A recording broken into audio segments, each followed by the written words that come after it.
Yeah, that's when it'd be nice if we were in a room and we could just point to each other. You're listening to the Theology of Games podcast, your source for gaming news, reviews, and interviews with the top voices in the industry. Find us online at theologyofgames.com. And now, here are your hosts, Scott Firestone and Jeremiah Isley.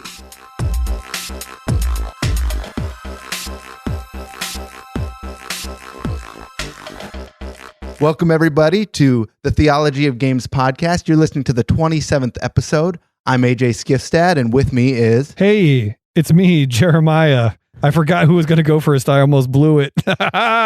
You did blow it. And...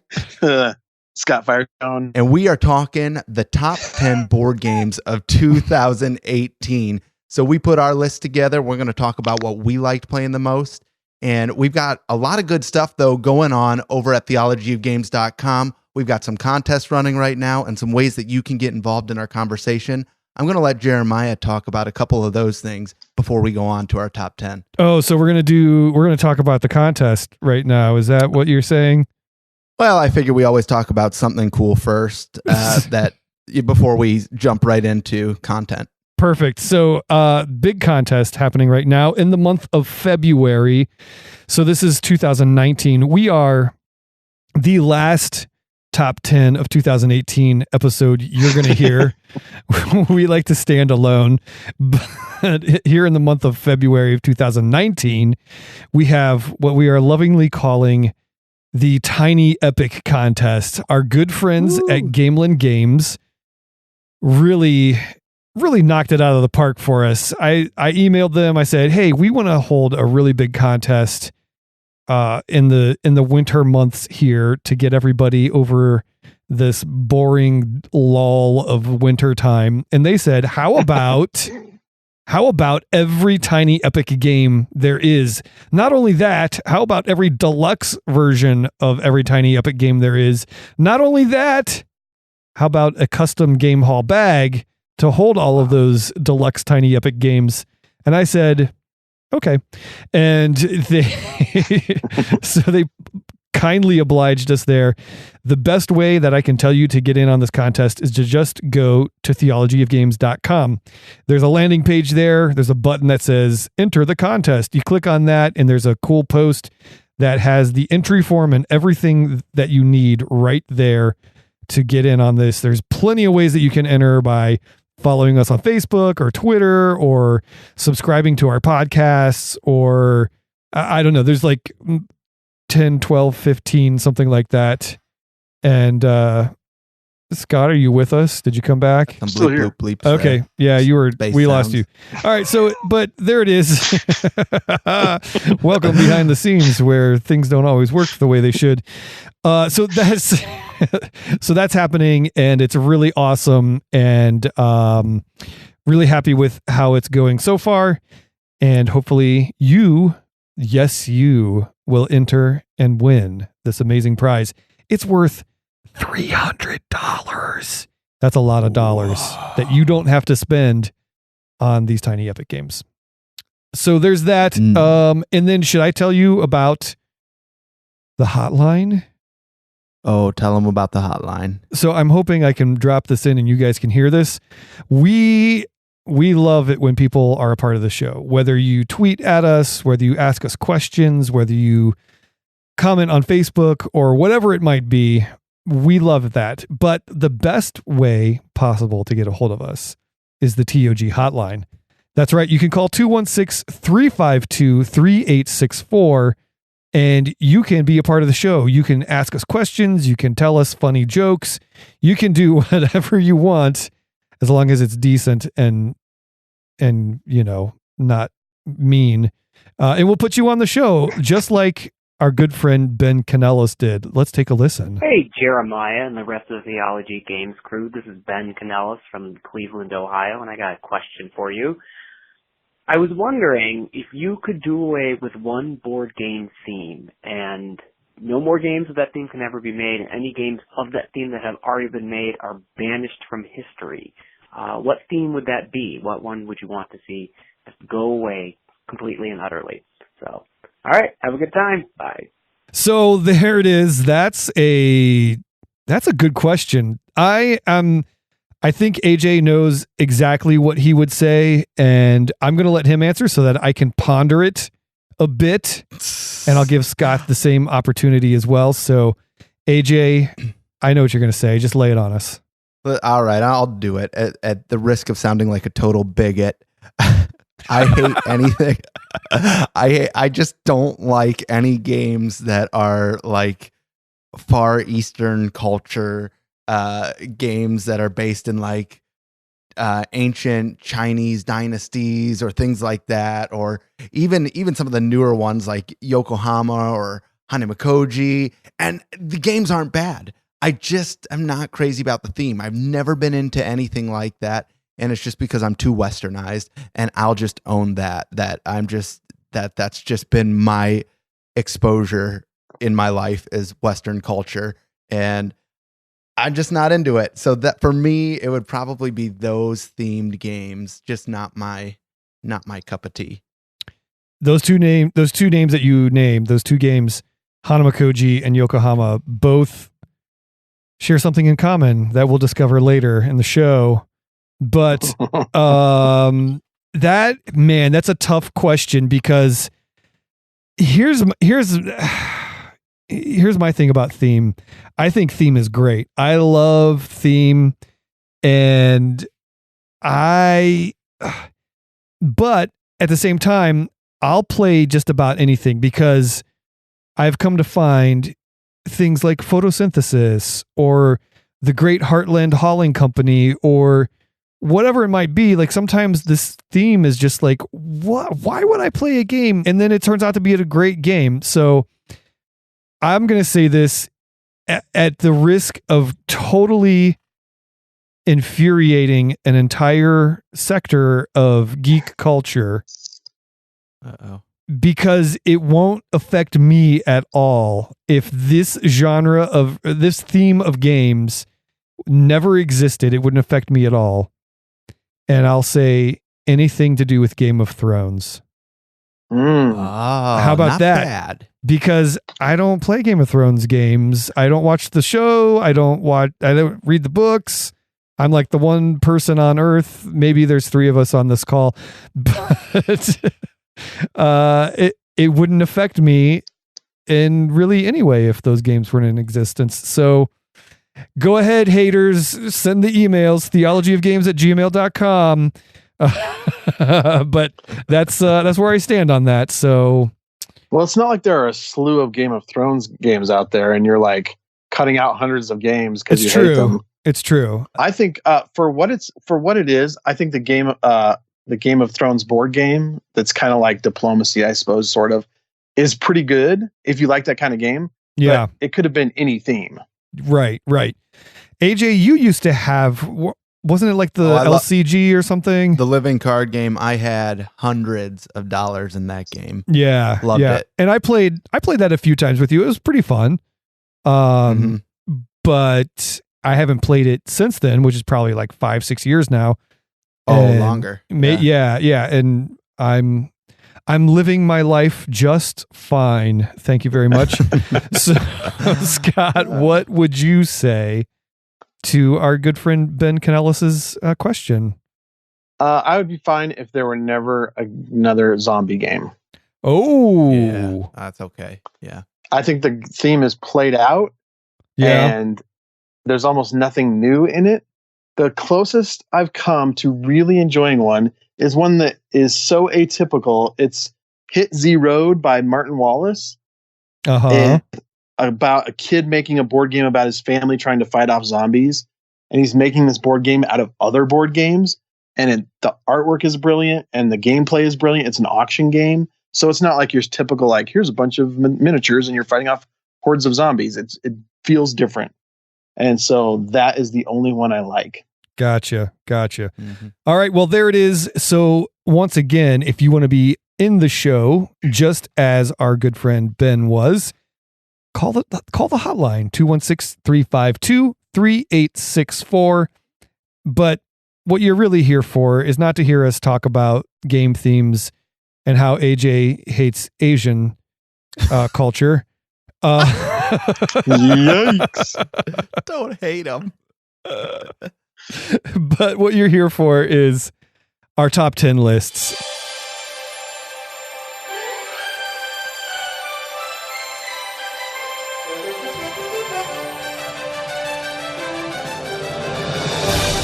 Welcome to the most anticipated awards show of 2019. It's the Theology of Games top 10 list of 2018. Who will win the big award as our hosts bring us their top games from the last year in gaming? Don't miss the drama, the passion, the glamour. Who's going to win? Will it be the big blockbuster or the underdog? Now, let's get back to our hosts, AJ Skivstad, Scott Firestone, and Jeremiah Isley. That's right. It's the 2018 Theology of Games podcast top 10 list of games that are awesome from 2018. Now, should we give our caveats here? These are games that we have played, and because we have such varying tastes, we don't combine and like haggle over which game should be best or which game should be at number 7. No, this one's number 7. We each have our own top 10 list. So you'll hear 3 lists given as we count from 10 to 1. And for the most part, I think they were all released pretty close to 2018, maybe a couple late 2017 kind of squeaked in there. But yeah, it's all about the games that we played though. So our game diet is different. And so you're going to see some variation as we go across this list, so to speak. They aren't very similar at all. There's No, they're not. but for the most part, they're very different. Yeah. There's a few that kind of are common thread, but you are correct, sir. There's quite a bit of difference. So to get us started off, number 10. Here we go. I'm going to go by this list that was put on the show sheet. And AJ, you are up first, sir. All right. So, yeah, this is definitely games that are, it's just my opinion of games that we played in 2018. It doesn't even mean that they're even my favorite games. They're just my favorite of 2018. I played a game by a newer company called Forbidden Games. That's the company name. And the game is called Railroad Rivals. And this game is kind of like a stock kind of game where you're going to be playing these railroad tiles down, and on each tile they have a different stock on all 4 sides, and you want to connect them up to different railroads of different stocks. You want to deliver goods across these railroad lines as you put these tiles out, and eventually the stock's going to go up the more that you put these different companies out from your hand. And so you've got 4 different players that are going to be playing their trains out and delivering goods across these railroads. But the big thing in the end of the game is owning stock in the railroads that you've been using and making sure that that stock keeps going up throughout the game. My favorite part about the game, though, is the tiles themselves. Every tile is a major city, and these cities have beautiful pictures of what a skyline would have looked like in this city in the era that these train lines were originally built to those cities. So I don't know that all of the timeline is the same for all of them. I think it's when the railroads actually went there, but the pictures are really, really cool. So Railroad Rivals was my number 10. Cool beans. Cool. Yeah, I played that with you once or twice, I believe. Yes. So yeah, it's a good little game. All right, so my number 10 is a game from Smirk and Laughter. So Smirk and Dagger started releasing games under the Smirk and Laughter imprint, so they could not just do mean games, they could do some other fun, more lighthearted games. And this game is Koi, which is, we just did a review of it on the site, so you can read our review there, and also on That's How I Roll. I think I did a review a few weeks ago. So it's a programming game at heart, right? So you get cards They have different movements like turns and straights, and some are optional, some are not. And you're basically a fish in a pond trying to eat dragonflies and frogs. And one thing about it, the gameplay I think is really fun, and there's not a lot of programming games out there that I enjoy, I guess. And this is one of them that I do enjoy. And I also loved the artwork. I thought the artwork and components were outstanding and really, really well done. So it crept into my list right there at number 10. It is a fun and beautiful game. It's gorgeous. It really is. All right, my number 10. Well, I'm going to give an honorable mention. I don't know if we're going to do that, but I'm throwing this one in. It's really quick. Yeah. It is the Prelude expansion for Terraforming Mars. I like Terraforming Mars, even though I have problems with the game. I really have a good time with it. But Prelude cards, it's just a deck of cards that kind of jumpstarts the game. Instead of kind of building up really slowly for your economy, these just kind of break the game and go, hey, you can get a bunch of free energy. You can get a bunch of free money. You can get this or that. And they all are cards that, like, you look at them and go, that's crazy. That was broken. And then you look at all the cards and realize they're all broken. So it's super fun. If you like Terraforming Mars, get this expansion. It's great. But my number 10 is Coimbra. This was published by, I don't even remember who published this. Eggspiel published this. Beautiful, vibrantly colored game about Portugal and influencing people in the court there. It's got this cool dice drafting mechanism where there are kind of two halves of a turn. First half is you draft these dice and place them in rows in order to be able to influence people. And the higher the die number you pick, the earlier you get to pick the people you're influencing, basically drafting these cards. But you also have to pay more for them. So if you put a 6 there, you have to pay 6 resources in order to get this person. So you can kind of slide in there with a 1 or 2, but you might not get the one you want, or you might get the one you want because other people took something else. So that's the first half that's really cool. And then the second half of the turn, the color of the die you picked lets you do other things on your board. You can increase traps, or you can travel and things like that. So every turn, it's this angst of, I have to pick this number and I have to pick this color, and super fun game. Took me by surprise, and I love it. Cool. Oddly enough, I was just scrolling through Instagram, and somebody posted a really nice picture of Coimbra, and I was like, I really need to play this. It's gorgeous. Yeah, I haven't had a chance to get it on the table. I actually don't have a copy. I thought, AJ, don't you have a copy of Coimbra? Or am I mistaken? No, I don't. No. Okay. Anyway. That's too bad. So before we go any further, AJ, you had I think we both had an honorable mention that we didn't honorably mention. So why don't you go ahead and throw yours out while we're at it?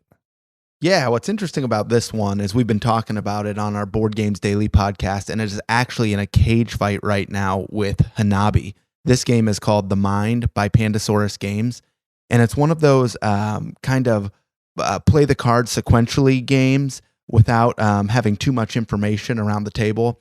And this one is like, you have no solid information, and it's really cool the way the game plays. It seems stupid when somebody's explaining it to you, but when you actually are playing it, you're like, oh, this is kind of fun after all.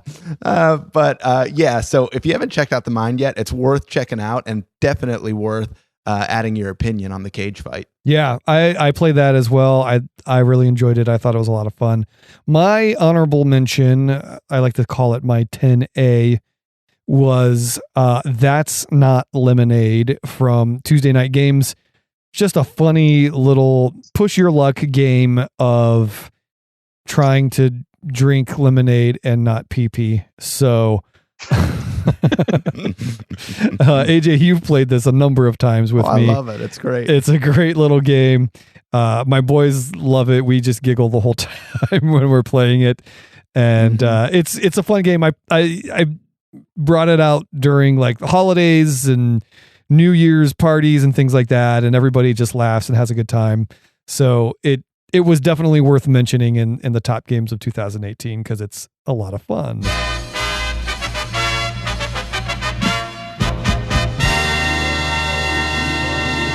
Number 9. That's you, sir. Oh, I get to go first. So number 9 for me is a game called Capital City. It's from Calliope Games, and I guess I would call this kind of like a drafting tableau building game where you're auctioning. The rounds begin with like an auction, but the auction is you have to pay to stay in the round for turn order. So there's a stack of turn order cards, and starting with being the first player, you have to pay a coin to stay in that round, to stay in contention. And then the next player can pay a coin, or they can say, no, I'm good. I'm going to save my money. And then the last person, once everybody drops out, the last person that puts a coin on, they get the turn order and the money. So that's a really cool mechanism. And then there's these cards that kind of roll into town. Some of them are buildings, some of them are characters. And then you put the characters to work in the buildings and you score points and you get money through that. But the game only plays, it's like 4 rounds. It's a really short game. It's maybe 30 minutes, 40 minutes. Really, really tight, really good design that's streamlined. And it's a really solid, fun game.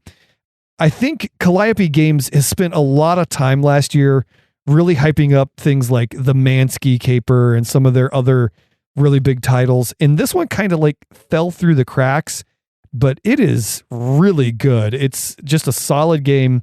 Really fun, like I can't say that word. Anthropomorphic. Anthropomorphic. I tried to switch the P and the TH. Like characters. So like there's like sheriffs that are wolves and things like that. It's just top to bottom, a really solid game. So check it out. Capital City from Calliope. My number 9 is a new game called Teotihuacan City of Gods. And this is by one of the designers of Voyages of Marco Polo, which is one of my favorite games. And like that game, it uses dice in a unique way. There's kind of a rondel around the outside of the board, and you're putting your dice down and then moving them around this rondel and doing different actions. And the dice age as you move them along, and then they eventually die, and you can get points for them being dead and get to do all these actions. And you're building a ziggurat in the middle of the table and trying to match symbols. There's tons of stuff going on, and it's almost at that point where it's like too much going on for me, but I still really enjoyed it. And I was terrible at it. I got crushed both times I played, but it's just one I keep thinking about and I want to play again. And I think it's got a lot of staying power. Nice. I have never heard of it. But it sounds fun. All right. My number 9 is Black Orchestra, which was not released in 2018 originally. It was released as the second edition. It was originally 2016. And I see, Jeremiah, you popped in there that it's Starling Games. Is this Game Salute and Starling Games? Are they? They're kind of one and the same. They're mostly under the Starling Games imprint now. So I think that's just a PR move. But yeah. Okay. Yeah. Well, it's a pretty cool game. Basically what you're doing is you are defecting Nazis in Nazi Germany during World War II, and you're going after Hitler. You've got these assassination plots that are in your hand, and you and your team are cooperatively going to go after Hitler and try and acquire the things you need to fulfill an assassination plot on the card, whatever you need to do there. It's mostly a dice roll that's going to take care of Hitler and his henchmen. But it's cool because Hitler's going to be moving around the board, and so are you. And sometimes people get a little bit too suspicious of you. They might want to throw you in jail. Sometimes you start losing your motivation to kill the big boss, and you kind of start shying away from that motive. And it's just a neat little game. And I say little, it's not little, it's big. My only dislike about it was I see a lot of cooperative games right now moving away from, they're finding a way to move out of that quarterbacking kind of system that a lot of the cooperative games have. And they're doing a really good job of that. But Black Orchestra still there's still that mentality to have somebody quarterback. But the nice part is you do have different objectives in your hand. And if you don't want to play along with somebody else, you can say, hey, I'm going to try and kill him on my own. And you can do that, but it makes it a lot harder. It's a really cool game. Check out Black Orchestra. Yeah, I really like that game. I think I didn't think we played it in 2018, but maybe we did, and it should have been on my list because I think it was back in November. Oh, I guess it was. Yeah, so it's a good game. It's on my list somewhere, but it's not. So really solid game. It's great.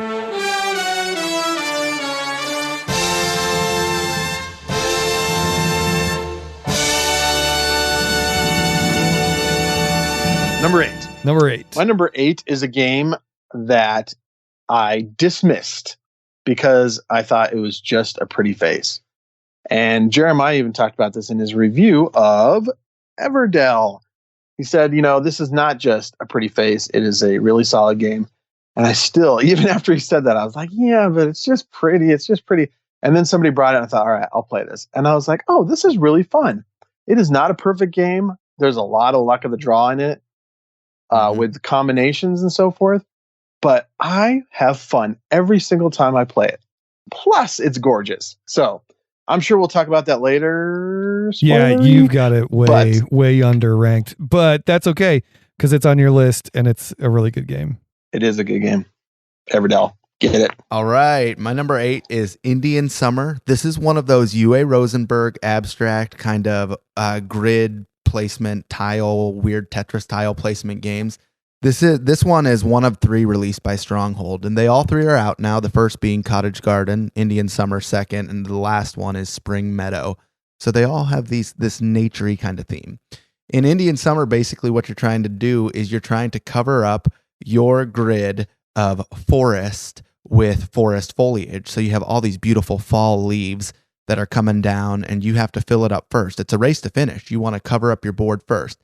That's not the goal of all of UA Rosenberg's tile placement games, but that's the goal of this one. And there's some ways to increase the amount that you're allowed to play on your turn and the amount you're allowed to cover up using, different animals and berries and mushrooms, and also it sounds really hippie right now, but it's really a fun game. Some patchouli. So, yeah. So in any case, Indian Summer is a really cool game, and if you haven't checked out any of UA Rosenberg's tile placement games, you should, because they're very good games. Oh, it's me. Yep. Yeah, I played Indian Summer. I liked that game. It was pretty cool. So anyway, number 8 for me is Space Park, wonderful Space Park. So it's Space Park from Keymaster Games. Did you like that singing? It was pretty awesome, I thought. This is gorgeous. So Space Park, another good-looking game. Keymaster Games has done a fantastic job of making their games not only play great, but look great. And Space Park is no exception to that. I really enjoyed it. It's a very simple mechanic.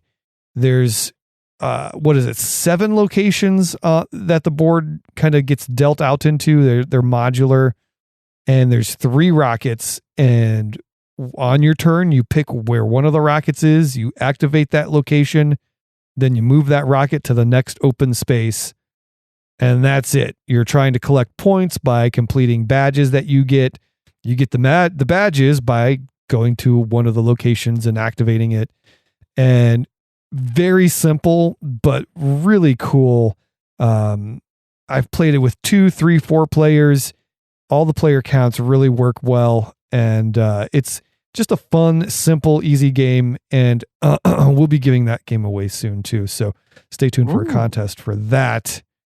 Yeah, so you'll want to get on that. And so that's my number 8, Space Park from Keymaster Games.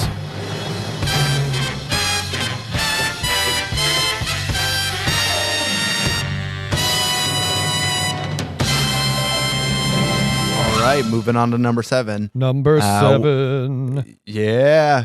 So my number 7 was a game that I checked out at Origins this year. I didn't actually buy it. One of my buddies did. I played it since. It's called Dragon Castle by Simon Games. Basically, Basically it's like that old, and I always get the name wrong, that old computer game. I think it's called Mahjong. Mahjong. It's not just a computer game. It's like an ancient Chinese game, but you don't know anything about that's because Asian culture. That's because I'm in my little Western culture over here that has no exposure. So it's weird that I even like this game. So basically you're removing these tiles just like you would in the Mahjong style, and you're going to be building them into this new dragon castle. And once you have 4 adjacent tiles connecting, you have to flip them over for a certain amount of points. The goal is to place them diagonally from each other and build them out so that you can maybe have 6 to 8 of these touch at the same time and then flip them over for a greater amount of points. There's different ways to get more points as you build up the tiers of the castle, because you can start on a bottom level and get higher, and you can put these little shrines on top of them that get you even more points. And then you can even put out 3 bonus cards that will get you points for, again, different ways that you build. If you build parallel, or all of your tiles are vertical or horizontal, just so many different variations. It was a really, really pretty game and fun to play. Everybody's building their own castle. You're not worried too much about what other players are doing. You're just having a good time building your own castle. And hey, if I win in the end, great. So Dragon Castle. Cool. I saw that game. I haven't played that game, but it looks fun. And the components look really, really cool. So what are we on? We're number 7 here. All right. Number 7, it's kind of a no-brainer. And we're getting to the point in my list where it's like any of these games could be like switched interchangeably, because there's some really, really solid games in my opinion. So number 7 for me is Star Realms Frontiers. And the more I play it, the more I like it. I just played it with my boys a few days ago over the weekend. It is so cool. So Star Realms, obviously great deck builder, just came out of nowhere, really took on the industry by storm. Star Realms Frontiers plays exactly like, so there's 2 ways you can play it. You can play, there's like some solo cards in there that kind of play like missions you have to complete. And you can also play those co-ops. So you're playing with your friends against this card that behaves in a certain way and you have to defeat it. Or you can just play regular Star Realms, but every card that comes out in Trade Row is completely new, completely different than the base game. There's cool things like double faction icons and abilities. So if you have one, or if you have 2 of the same faction out there, you get an extra ability on a card. It's like they took all the years of playing Star Realms and all the things that they wish they could have done when they, after they've played this game so many times, and they did it. It's really, really good. I love it. I probably would play this over regular Star Realms 9 times out of 10. Whoa. Yeah. It's really Star solid. Realms. It's just Star Realms is just good. It doesn't matter if you're a beginning gamer or you've been playing a while. It's a great deck builder that plays quick enough, and it's just super fun every time. Yeah, very, very good. Cool. All right, my number 7? 7. Yeah, 7. Space Base from AEG. This was I wasn't sure what to think about this. I had Machikoro. I'd played Valeria Card Kingdoms, and I played this, and immediately Machikoro was just done. I haven't played that game since. I don't think I ever will play that game again. Space Base completely killed it. And it is a fun game about rolling dice, kind of hedging your bets, and trying to hit on certain numbers to trigger victory points and money to buy better ships to upgrade your spots. And it's really good with non-gamers. And then I played with my gamer friends, and they gamered that game really well. One of the guys had like 47 different things going on at once. Oh, if I roll this, then I can turn this into that and do these 9 different things. And we're just sitting there with our jaws wide open, like, oh my gosh, I didn't even know you could do that with this game. Because I often play it with non-gamers, but he takes games apart and puts them back together in the middle of the game, and it's really fun to watch. And so it made me like Space Base even more, because I realized, oh, this isn't just like a non-gamer lightweight game. It's something that can just go across the spectrum. And they just announced an expansion for it, the Sudden Emergence of Pluto, I think. Yeah, I saw something about that. I don't know anything about it, but I'm excited. I can't wait. So I've had a lot of fun with Space Base. Yeah, I totally agree with that. Space Base is great. And AJ, you haven't played it yet, have you? Not yet. We gotta play that soon. Okay, so we are on to number 6. And look, I'm up. And number 6 for me, it's Space Base.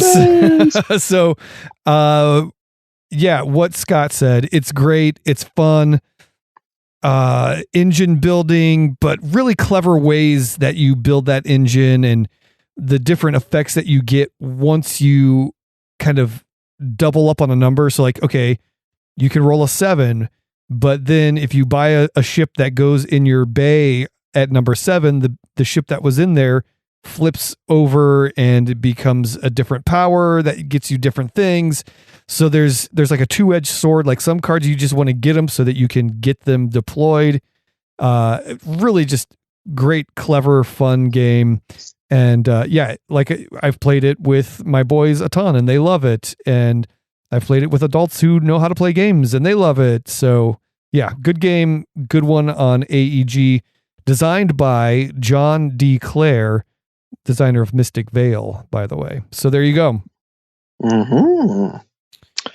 All right, my number 6 is Ganz Schon Clever, which has now been brought to the States as That's Pretty Clever. I think Stronghold is publishing it here in the States. And it is a roll and write game. And it's the best one I've ever played. And I've played a number of them, and it is so fun. You're rolling dice, and you're picking which die to use, and writing down different values, and each die can do different things. And other people can pick other dice, and everyone is playing on everyone's turn, so there's not like somebody just waiting there for other people to do their turn. You're always invested. I've played this with gamers. I've played this with non-gamers. It is super portable, super affordable. I love this game. Wasn't this a nominee for not Spiel? It was one of the Kenner Spiel, yeah. Okay, that's what I thought. Yeah. I remember hearing about it and I read about it and it looks cool. And yeah, hopefully we can play the Americanized version very soon. It's out. I think it's only like $15. It's nice. Totally worth it. Oh, that's not bad at all. Cool. Wow. AJ, go buy it. Maybe I've got some like gift money to my game store, so it's a possibility. All right. My number 6 is Century Eastern Wonders by Plan B Games, and we've talked about Eastern, Plan B Games. You say? Yes, Eastern Wonders. Eastern Wonders. So this is actually Mid-Eastern. They didn't title it correctly. So don't worry. I like to believe that. Plan B Games has just been coming out with a lot of good stuff, and they have truly taken the industry by storm. Does that mean that all their games are fantastic? Absolutely not. But does it mean that their games are something to at least check out? Yes. They have the game of the year of 2018, which is Azul, which I think we've all played now and we all enjoy. But this game is a pickup and delivery game, and it's a second. I guess it's the second in a series of games that they're making. They've got their first one was Century Spice Road, which was titled The Splendor Killer. And this one just follows suit. It's pickup and delivery. You're moving from island to island, picking up resources, and each island has a trade value for those resources. And then there's 4 harbors on the outside of the board that you create with these islands that you can go and you can pick up your victory points by trading in your resources. You can get upgrades to your ship. You have a player board that you're going to be removing some little trading posts from. And as you remove those, you're gaining more points and more abilities. Super solid game. Plan B is doing some cool things in the gaming industry right now. And Century Eastern Wonders is one of those games. So If you haven't checked it out yet, take a look. It's pretty cool. Shameless plug. Azul won the spiel, and Mike Young of Plan B Games came on the show back in August on That's How I Roll. So you can listen to a conversation that I had with him.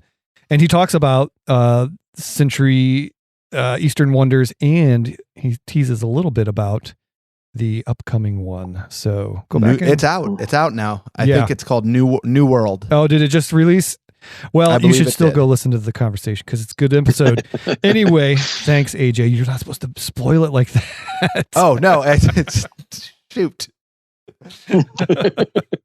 Yeah. It's not out. If you're not a part of the solution, you're a part of the problem.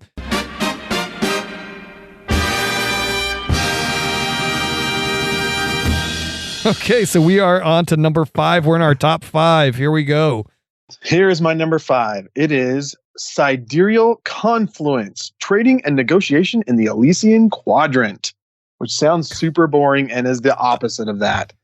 This came out in, actually, I guess it was late 2017, but I didn't play it till 2018. And this game sounds crazy. It is 4 to 9 players with 9 different completely asymmetrical races. And I mean asymmetrical. They all play completely differently. And it is a trading and negotiation game. And you cannot win unless you negotiate and give people certain things. And so you have to play with the right people. You have to play with the right mindset. But it is crazy. It's all real-time driven. You set this timer and you're going like, okay, I will give you this and then I will promise you this. And these are binding promises. You can't like renege on things. So you're just flying fast and furious, like, all right, I'm going to get this from this guy and I'm going to give it to that guy so that he'll give me this other thing I need in order to flip this card. It's chaos and so much fun. I didn't think I would have that much fun with this game, but it was terrific. And I want to play every race, and I want to go back and play the races I've already played so I can try and play them better. It's phenomenal. That sounds cool. I do miss in board games right now. I feel like there's a lack of player negotiation and trading and things. It's just don't see as much of it as there was. So that's great. Sounds pretty cool. I agree. Yeah, that sounds pretty awesome.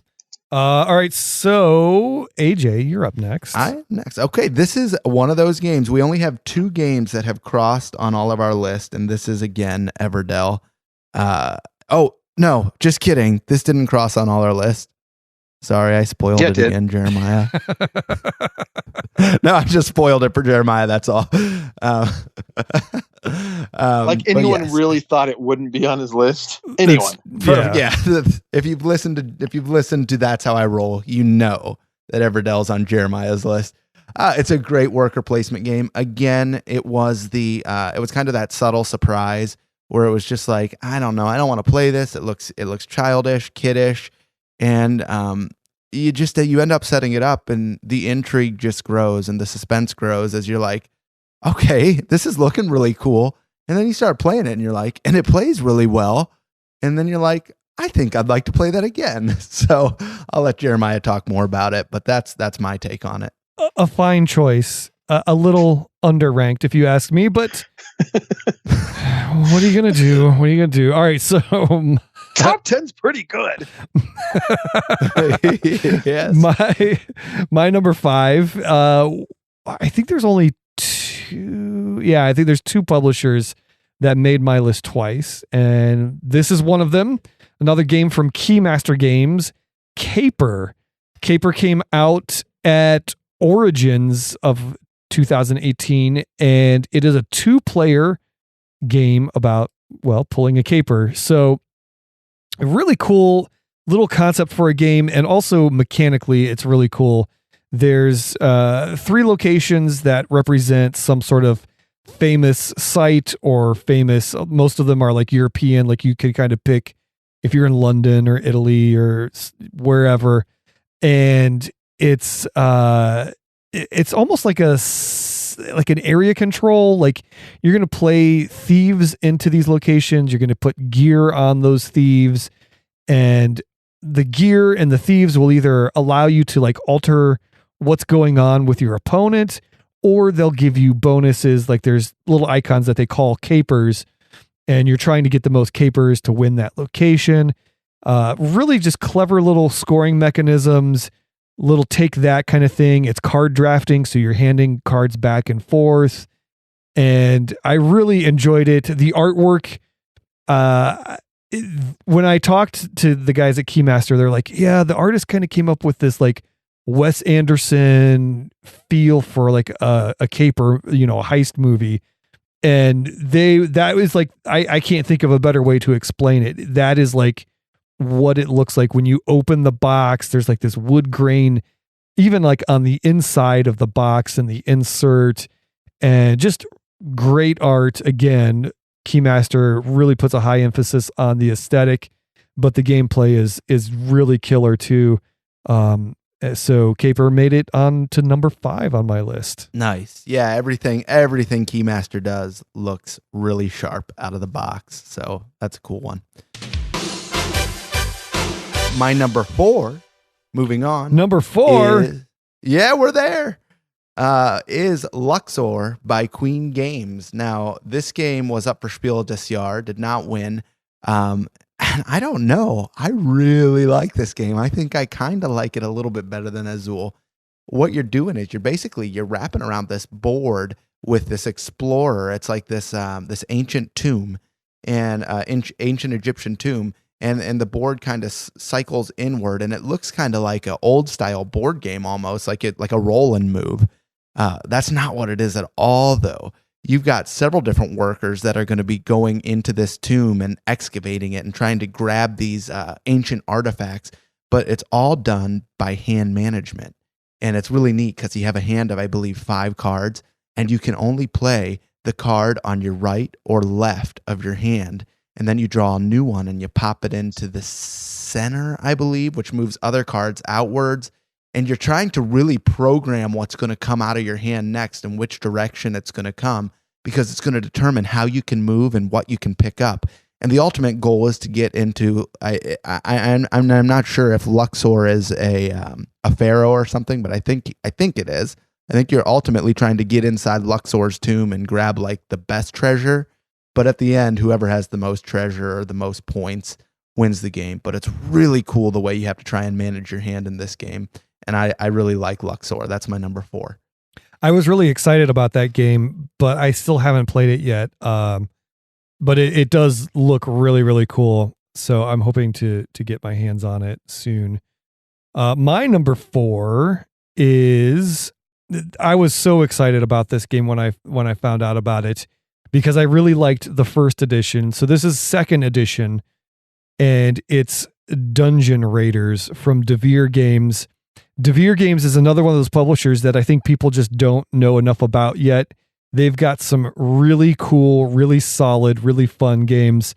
And Dungeon Raiders. So Dungeon Raiders, AJ, you actually discovered this game for me. Yeah. We were at Origins. I was looking at a game that they had called Holmes, Sherlock and Mycroft, a little 2-player game. Really cool little like light worker placement game, fun game. And while I was looking at that, you were looking at Dungeon Raiders, and you're like, you should check this game out. It's like backstabby dungeon crawl. I need you to get through this, but I hope that you die.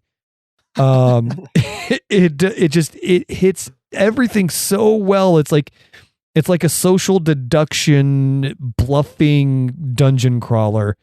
And the second edition, okay, so the first edition had really subpar components. Like you used cards to like slide down like and measure, how much gold you had, and the setup was wonky. You would have to like take half the cards out and shuffle them upside down and to kind of randomize, because some cards come out in the levels face up and some face down, and all this stuff was just, it was clunky and whatever.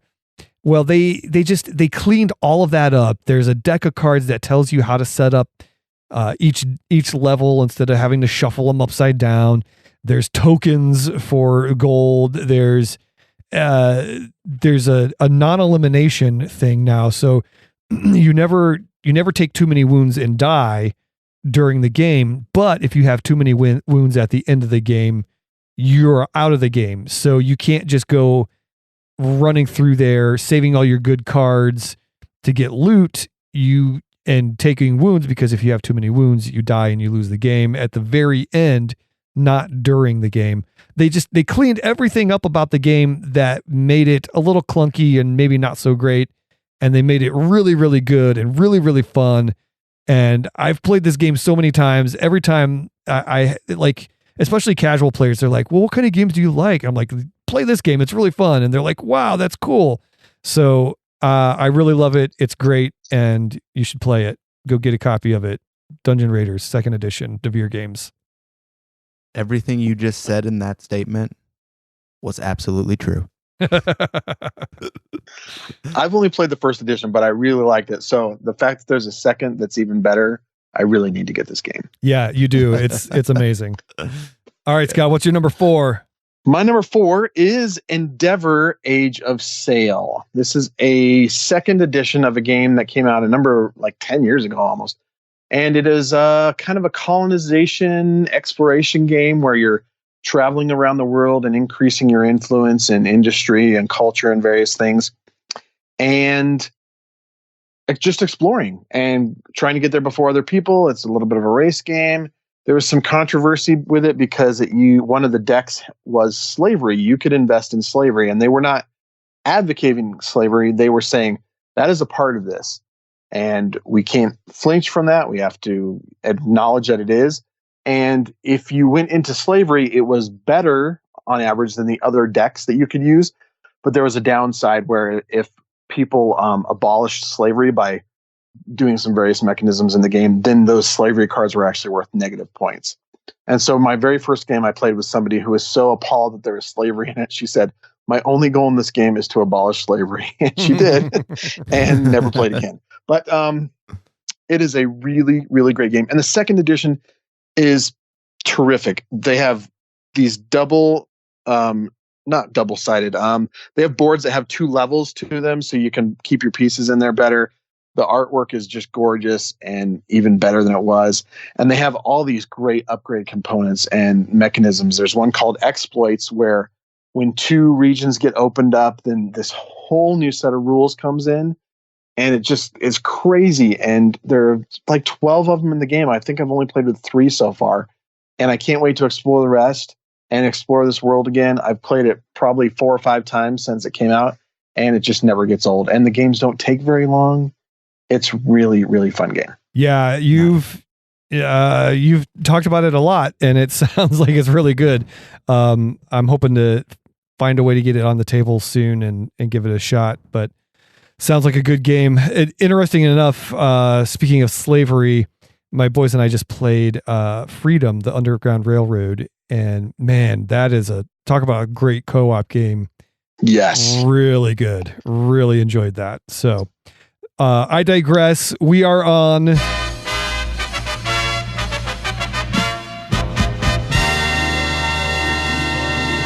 number 3. We're in the top 3 now. All right, Jeremiah, you're up. Oh, well, I didn't want to. Scott would have to go back to back. That's fine. Whatever. We just let people know how we make the show. Now the magic is gone. Oh gosh. In this case, it's all the same. All right. Jeremiah and I have the same number 3. Is it? Yeah. How about that? Number 3, another return from Alderac Games. So I picked Space Base at number 6, and at number 3, Thunderstone Quest. What a great game. What a great deck builder. I have a box that's full of 18 pounds worth of cards and miniatures. And it sits on my shelf and I play it, and it's great. I'm not super familiar like with all of the previous Thunderstones, but a lot of people say it's one of the best ones, if not the best one in the series. And it's outstanding. I love it. There's so many cards to play in it and get through. I don't know if I will ever do that, but I'm going to do my best. And so I won't talk too much about it because I know other folks are going to talk about it too, but Thunderstone Quest, AEG, good on you guys. Yes, this is my number 3 as well. And I am familiar with it because I had the very first editions and all those early ones. And I can tell you this is the best iteration of the game. They took all of the best pieces from the different expansions and reboots that they did, put it all into this, and it is phenomenal. And my son and I, my 10-year-old and I, have been playing it. I think we're in the second arc of stories, and it's just fun, like just opening up these packs and seeing what new heroes are going to be in there and going, oh, that's so cool. I can't wait to try that guy and do this combination and equip him with that and fight this monster. It is so much fun. Love this game. Yeah. Love it. Yeah. A great game. Now you had the advance too, or just the original? I played the advance, but I never owned it. But I played it and went, okay. Oh yeah, that's better than all this other crap I have now. Doggone it. Yeah, isn't that the worst? It's a terrible thing when that happens to games. Yeah. but if they can make them better, then I'll take it. And they did, yeah. My number 3 is High Society. I've talked about this one a lot over the last year. Again, this is a reprint, but it's a great reprint because the artwork is just taken from it was this kind of cheesy, almost like Vegas-y looking artwork. I think originally, and it's brought into this very elegant and beautiful artwork that you're trying to acquire these members of high society, and they each have a different number value. And at the end of the game, if you have the highest number value of members of high society, you're going to win. Possibly. You're all playing your money to gain these people. You're bidding and betting on them. But if you spend too much money and you don't have a lot of money at the end of the game, or you have the least money, you're just ousted because you can't be a member of high society without money and friends. So it's a really cool bidding game, and it's beautiful. I know that both of you guys have played it, and we've talked about it a lot. But this has got to be my number 3, only because I played it nonstop with friends. So love this game. It's terrific. Yeah, it really is. I've played it a number of times with you and enjoyed every time. It's a great, tedious, balanced kind of game, but I'm a big fan.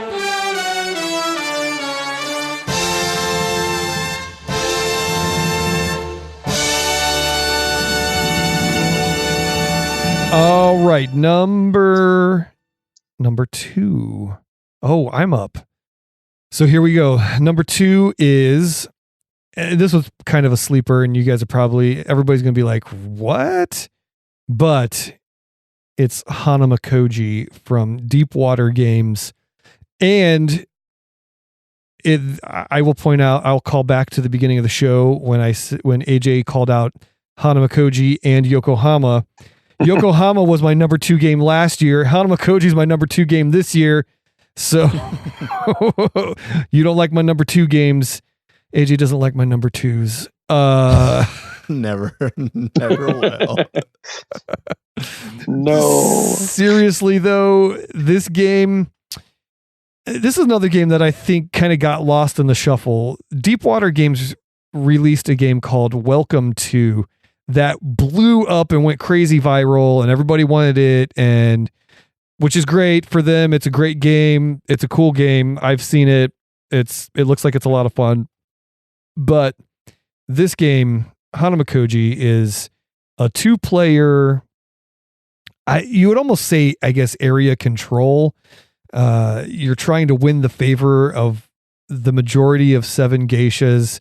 There's a card for each of them. They're like all valued like 2 through 7.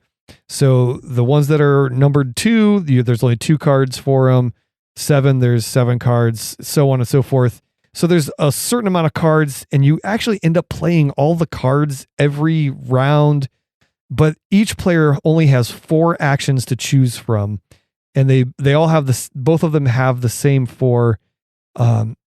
It's just this great, elegant, delicate dance of timing out how you play your actions and when you play which ones and what you do with those. I played it a bunch with my wife, and it's really interesting because we both really know how each other thinks and how we play games. So I had to purposefully and really intently try to change what my normal strategy would be because she knew what I was going to do. She beat me like every time. But I still love it. It's a great, great game. Check it out, Hanamakoji. I heard they're doing like a reprint version of it. I think it might be on Kickstarter now or very soon, where they redid all the art and they kind of renamed it. But if you just go to check out Deepwater Games, check out Hanamakoji. It's a ton of fun. And it's short. It plays like in 10 minutes or less. Really, really great game. I agree. It's really fun. I played that with you and I did enjoy it. I will admit. Yeah. I enjoyed it. It's a good game. Yeah. My number 2 is actually, it's weird. It's a game we actually played in 2017. It wasn't released until early 2018 by Gameland Games, and that's called Heroes of Land, Air, and Sea. Oh, yeah. It is.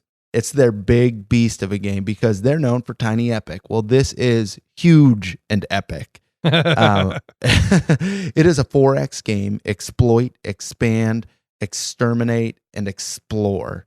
And that's exactly what you're doing throughout the game. You have a race of beings. It's a fantasy setting, and you're doing that. You're exploring, you're exploiting, you're exterminating other people, and expanding your empire. You're building 3-dimensional buildings, stacking towers on top of one another, having these flying ships that can go across the water. You've got ships that go in the water. You've got, and on your player board itself, you've got this kind of grid of different abilities that are going to be expanding as you level up each different individual type of hero, and there's going to be more abilities that are let loose as the game. It's huge and it's awesome. It's just like fantasy game to the extreme, and I absolutely love it. I don't have a copy yet, but I'm thinking I'm going to have a copy very soon here, with probably within the next couple of months, because I know that I'm going to be getting some cash from a couple board games I'm getting rid of, and so that might be what comes into my possession next. We'll see. Heroes of Land, Air, and Sea. Check it out. So yeah, they did a Kickstarter to run it again, and there's like expansions and everything. It's all coming to me. I think April is the ship date. And I can't wait. The new expansions for it, like there's a floating continent that like floats over the table, and there's an underwater continent that you can explore and exploit. It's sprawling and massive. It adds 5. It's the 5 and 6 player expansion. It's out of control, but I love it so much. It's so cool. Sweet. All right. My number 2 is Brass Birmingham. And I have talked a bunch about this. I think I've driven Jeremiah nuts, but I was a big fan of the original Brass, and then Roxley Games decided to do this reboot of it with new artwork and everything. And I was just like, whatever. I like the old one. If maybe I'll play this at some point. And then they also tagged on this other game called Brass Birmingham. And then I was almost less interested. I thought, why do we need another game like that? Why would you mess with it? And a friend backed it, and I played it, and immediately went, oh, crap, this is amazing. And so I think I actually like Brass Birmingham, the tag-on, quote-unquote, game, better than the original. It seems more streamlined. It seems like it's almost more developed than the other one. And I loved the other one. It is a heavy, dense economic game of trying to get coal and iron and get victory points from flipping these buildings. You're shipping beer. You're sometimes creating beer so that other people will ship it. It's a weird game where you're helping other people, but it helps you, and so you're trying to help yourself more than those other people. Hard to explain, but it is gorgeous. It is fun. It is deep. It is heavy. And they came with these gorgeous kind of poker chips, but made out of clay. These really nice clay poker chips to use as money. The whole package is amazing. If you like deep economic games, there is none better than Brass and Brass Birmingham. That's my number 2 game of 18. Nice. I've been hoping to get a hold of that, because every time I see it on Instagram or you talk about it, I'm like, oh, that sounds really cool. It's true. It's beautiful. It's one of the only games that has been rebooted with like a darker, more serious kind of artwork that just really pops, and I'm drawn to it because it's so crisp looking. Yes. And the original Brass was a little bit more cartoony in nature, but it is really a nice looking game. So, but it's your fault I don't have it, Scott. You talked me into Spirit Island instead. So, which was a great choice too. It was a great idea. I like it. I love it. It's sitting in front of me right now, waiting to be played. So,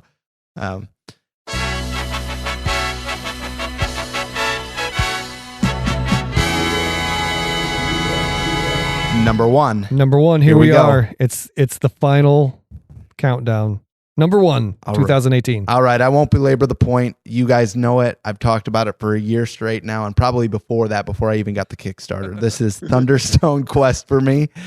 And I played every campaign in this game. I played every scenario at this point, a year later, and I've not for a second lost interest in a deck builder. I've not lost interest in a deck builder. That's saying something. I think that's huge. This game just has so much replayability, so much expandability, and it keeps you on your toes every time. You start finding the way that these new combos are going to work with each scenario, and you're like, oh, that weapon goes with that hero, and oh, if I would have just tagged on that item with that weapon, I would have killed this monster so easily. When it all starts to come together and you realize how each scenario has been so well developed and thought out, you realize, for me, in my opinion, that this is the best deck builder of all time. There it is. Thunderstone Quest co-op and solo mode coming in March. Wow. Can't wait. Wow. That's pretty heavy duty. It's a really good deck builder. I love it too. So congratulations to AEG for getting the nod from AJ for best game of the year for Thunderstone Quest. My game of the year is a game that you guys both had on your list and way underranked. And it is Everdell from Starling Games. What? Everdell is the game of the year because it's just good. So here's the thing. I, like everybody else, thought, oh, it's really cool. I hope it plays well, or is it going to be okay? Or is it they just, it's got a tree. Like, and then I started reading the rules, and then I set it up. I was like, all right, it is a mid-weight, maybe even a little lighter weight, but it's a little heavier than you would think. It's deceptively heavy, I guess I would say. Worker placement game, right? Like, you're placing workers, you're gathering resources, you're building constructions and critters, and you're trying to build the best town in Everdell. And I just think it's the perfect marriage of there's a little bit of luck, there's a lot of strategy, there's a lot of gorgeous artwork and components, and it's my number one game of the year. I really enjoyed it. I thought it came out of nowhere and blew me away in a way that a game hasn't done in a while. Like, you see a lot of games and you're like, all right, it's going to be cool, it's going to be great, but this one was just really, I wasn't ready for it, and it was just an outstanding game. So there it is. Congratulations to Starling Games. They have my number one game of the year, Everdell. Well, I guess I will finish this out with my game of the year, which is from Yellow Games. It is Decrypto. This is not a social deduction game, but it's kind of a team game. I thought, oh, this is just on the coattails of Code Names, and maybe it is, but it is probably better than Code Names. What? But for game. I know. But believe me, I love Code Names, but I have had so much fun with this game, and it's incredibly difficult to describe. It's basically there are two teams, and you are trying to get your team to guess a correct code while also trying to intercept the other team's code. You have 4 words that your team knows, and then every turn there's going to be some combination of those 3 words that one person knows, and they're going to try and get the team to say the correct combination of those 3 of those 4 words. And you can try and intercept the other team if you can kind of figure out what their words might be. And we have had games where a team exactly knew what the other 4 words were and still lost. It is incredible, indescribable. I'm not doing it justice, but I'm telling you, this game is $20. It is the best $20 you'll spend if you really like those kind of word, code, guessing, teamwork games. It is just fantastic. I love it. It is my favorite game from this year. There you go. And congratulations to Yellow Games for Scott's #1 game of the year, the best game of 2018. Oh, well, guys, we've done it. We've made it. Now we just have to fill in the blank, do fire and ice, and the lightning. I don't think so. Seriously, though. Yeah, there it is. If you agree with us or disagree with us or whatever, agree with us, you can let us know. You can always email us, theologyofgames@gmail.com, or like our good friend Ben Canellis did earlier in the show, call the hotline 216-352-3864. Get your questions, comments, concerns, hints of heresy, cries of outrage, general disorder and mayhem. Get it all in on the show. We'd love to have you be a part of the show. What else do we have to tell them about before we go? Don't forget the contest. We're giving away a bunch of stuff from our friends at Games, and check out the website to find out how to enter that. But that's a bunch of stuff to win. It really is. And don't forget the socials, Facebook, Twitter, and Instagram at Theology of Games.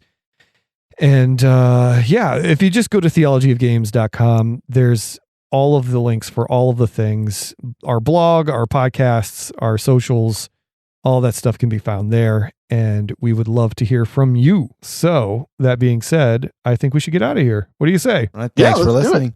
All right. See you guys next time. Thanks, everybody. You've been listening to the Theology of Games podcast with Jeremiah Isley and Scott Firestone. If you enjoyed this episode, we'd appreciate your subscription to the podcast and your review on iTunes. Thanks for listening. Have a blessed day, and until next time, get a game on the table.